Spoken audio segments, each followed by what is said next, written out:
targeted 2 minutes and 50 seconds. That's good. Any questions? All right, on to Ollie.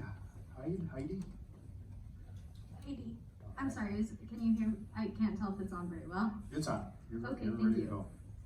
So today I've been sitting here all day and I've heard things said like that trans children are delusional and that we don't know who we are, and I've heard things from people who've been up here like me, and it's really difficult because I've been sitting there all day hearing things that I can't say anything back about. And an argument was that trans kids have to be so delusional to believe that they're the opposite gender. And keep in mind as I say this that I am very open to questions, and I will not be offended if you genuinely want to know more about how trans kids are perceiving the world right now. But I have a lot to say, and I will try to say it very quickly because I do not want to go over my time.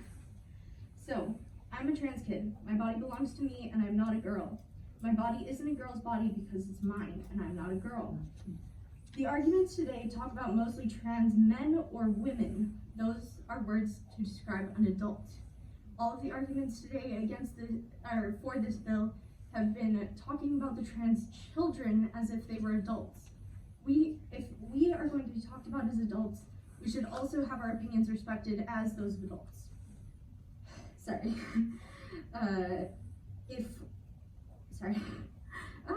Okay. On the topic of women-only spaces, trans women and girls are who they say they are. They need places just as much as any other woman. So, this should not be reserved to cis women only.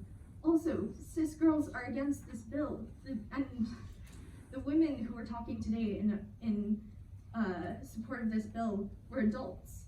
There weren't any children here who were in support of this bill because they aren't. I asked all the girls in my classes if they supported this bill, and every single one looked back and said no, and that they said that they were really scared for all of the trans classmates because this has such a big negative effect on the mental health of trans kids.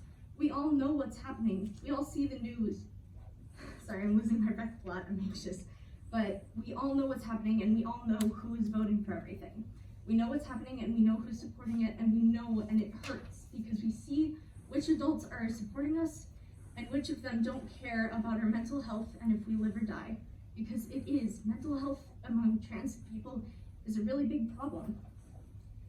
And on top of all this, many trans kids grow up knowing the rate of suicide by heart because 42% is too high. Many of us face constant harassment and are seeing all of these people saying we lie for attention or motive for transition, like trying to win at a sports game. And now we're seeing that the grown-ups in charge want to make it even harder for us to just be kids.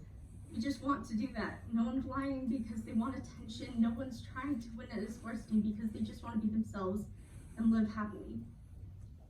So that is the majority of my speech, and I just wanted to add that trans kids just want to be happy, and trans kids are usually feminists because they understand the problems that women have to go through. Either trans women are understanding now, or trans men had to be raised with all of the sexism. So we understand feminism, and we are not sexist, and we are in support of women's rights, but this is not women's rights. It's just taking things away from trans children. And I will repeat because I don't think anyone has emphasized this enough. We are children, we can't drive. Time has expired. No. Just because we're close to the end doesn't mean the rules have changed.